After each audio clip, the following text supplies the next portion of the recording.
اتنے تیش میں شاید نہ دیکھا ہو کبھی. میری بات سن کے نیم دراز سے اٹھ کے بیٹھ گئے. کیا کہتے ہو, میں عمر فاروق کے خلاف فتویٰ دے دوں؟ اچھا میں حیران پریشان, ابھی خود فرما رہے تھے, اب میں نے کہہ دیا تو اب میری شامت آ گئی. پھر ان کو میری حالت دیکھ کے اندازہ ہوا کہ میں سمجھ نہیں پا رہا کہ مجھ سے غلطی کیا ہوئی. تو انہوں نے پھر مجھے سمجھایا, کہا کہ بیٹے میری یہ اوقات نہیں ہے کہ سیدنا عمر فاروق کے مقابلے میں کوئی فتویٰ جاری کروں. میں یہ کہہ رہا ہوں کہ آج وقت کے تقاضوں کے تحت علماء امت کو مل بیٹھ کر کوئی حل نکالنا چاہیے. میں صرف اپنی رائے دے سکتا ہوں, عمر فاروق کے خلاف فتویٰ جاری نہیں کر سکتا. تو اس دن مجھے فتوے اور رائے کا فرق پتہ چلا. جی بہت پیاری بات ہے جی, بہت خوبصورت واقعہ ہے. حضور آپ مستقبل میں حالات حاضرہ کو دیکھیں, اوور آل پوری سچویشن میں آپ ہمارے معاشرے کو کس طرف جاتا دیکھ رہے ہیں؟ کیونکہ ہر جگہ پہ گراوٹ ہے, اخلاقی پوائنٹ آف ویو سے بھی, سیاسی پوائنٹ آف ویو سے بھی, اور اصلاحی پوائنٹ آف ویو سے بھی. تو اس کو ذرا کس سے دیکھیے, اب بات یہ ہے کہ یہ ٹاپک ایسا ہے کہ جس پر پوری تقریر ہو سکتی ہے, لیکن میں مختصراً 2 پوائنٹس عرض کرنا چاہوں گا. ایک بات تو یہ ہے کہ ہم سب چاہتے ہیں ہمارا معاشرہ جو ہے وہ ایک قابل رشک معاشرہ ہو, ایک مثالی معاشرہ ہو. لیکن میں آپ سے پوچھتا ہوں کہ اگر آپ نے مکان بنانا ہے تو ظاہر ہے کہ ہر ایک چاہتا ہے کہ پختہ پکا مکان ہو. تو کیا کچی اینٹوں سے آپ پکا مکان بنا سکتے ہیں؟ بالکل بھی نہیں. اگر آپ کچی اینٹوں سے پکا مکان نہیں بنا سکتے تو برے لوگوں سے اچھا معاشرہ کیسے بنا سکتے ہیں؟ تو اگر آپ معاشرے کی اصلاح چاہتے ہیں تو پہلے انڈیویجول کی, فرد کی اصلاح کرنی ہوگی, کیونکہ فرد اکائی, جس طرح اینٹ مکان کی اکائی ہے اسی طرح جو انڈیویجول ہے وہ سوسائٹی کی یونٹ ہے, یہ فرد جو ہے معاشرے کی اکائی ہے. تو فرد کی آپ اصلاح کریں گے تو ایسی صورت میں پھر آپ کے لیے بہتری کا راستہ کھلے گا.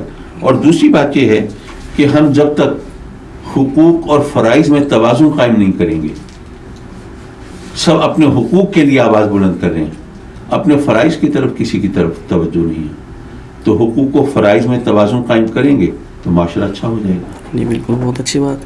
آپ اپنے کام یا پیغام کو آنے والی نسلوں تک کیسے منتقل کرنا چاہتے ہیں, کوئی بھی پلیٹ فارم یوز کر کے یا جیسے بھی آپ فرمائیں؟ میں ایک تو انگلش کا ایک جملہ ہے وہ میں عرض کر دیتا ہوں, اور ایک مظفر وارثی کا ایک قطع ہے وہ پیش کر دیتا ہوں. خوبصورت. وہ انگلش میں کہتے ہیں کہ life is too short to love, life is too short to love, how people find time to hate. زندگی تو محبت کرنے کے لیے تھوڑی ہے, لوگ نفرت کے لیے وقت کہاں سے نکال لیتے ہیں. صحیح بات ہے. اور مظفر وارثی کا قطع کیا ہے کہ دشمنوں سے بھی اچھا برتاؤ دشمنی کو دبا ہی دیتا ہے, اور گرم کتنا ہی کیوں نہ ہو پانی آگ کو تو بجھا ہی دیتا ہے. بہت پیارے آپ نے یہ لاسٹ پہ جو ہے آپ نے بات کی. حضور 2 سوال آپ کی خدمت میں عرض کرنا چاہ رہا ہوں, بہت ضروری تھے, دل میں بار بار یہ بھی بیٹھے بھی بار بار مجھے خیال آ رہا ہے, وقت کی بھی قلت ہے کہ حضور ایک تو جو انجینئر علی مرزا ہے اس وقت, جو اس کا انداز تکلم, اور کوئی بات نہیں ڈیٹیل میں جانا, صرف اس کے انداز تکلم سے آپ اس کو کوئی مشورہ اگر دے دیں تو حضور. مشورہ اس کو دیا جاتا ہے جو کہ یہ سمجھتا ہو کہ اس کو کسی مشورے کی ضرورت ہے اور اس کی کسی اصلاح کی گنجائش ہے, جو اپنے آپ کو عقل کل سمجھتا ہو اور جھوٹ اس دھڑلے سے بولتا ہو. اچھا وہ جھوٹ بھی وہ جو تاریخی حوالے سے ثابت ہو. دیکھیں نا, ایک تو فکری سوچ ہے نا کہ بھئی میں کہتا ہوں کہ جناب یہ بات غلط ہے, قرآن سے یہ مسئلہ یوں نہیں نکلتا, یوں نکلتا ہے, یہ ایک علیحدہ بات ہے. اور ایک چیز جھوٹ یہ ہو کہ جناب میں کہوں کہ جی وہ فلاں شخص جو ہے اس کو فلاں نے مار دیا, جبکہ ان کا تاریخی طور پہ زمانہ ہی نہ ملتا ہو. تو اس کی جو انجینئر صاحب کی کا جو آپ ذکر کر رہے ہیں, تو ان کے اتنے جھوٹ منظر عام پر آ چکے ہیں کہ اگر کوئی شخص حق اور باطل میں تمیز کرنا چاہتا ہو, اگر وہ صحیح سوچ ہے اس کی, تو اس کو کسی دلیل کی ضرورت نہیں ہے. لیکن اگر کبا سفید ہے تو پھر آپ میں کیا کر سکتے ہیں. جی حضور, آخر میں اپنے لیے بھی اور ہمارے سامعین کے لیے بھی کوئی میسیج دینا چاہیں, اور میں آن ریکارڈ بھی آپ کوئی میری اصلاح فرما دیں, کوئی آپ مجھ سے اگر کوئی اس ٹائم میں آپ نے دیکھا ہو کہ اس چیز میں امپروومنٹ کی گنجائش ہے تو وہ بھی. دیکھیے وہ تو میں نے جو عرض کیا تھا وہ بات اس میں ہے.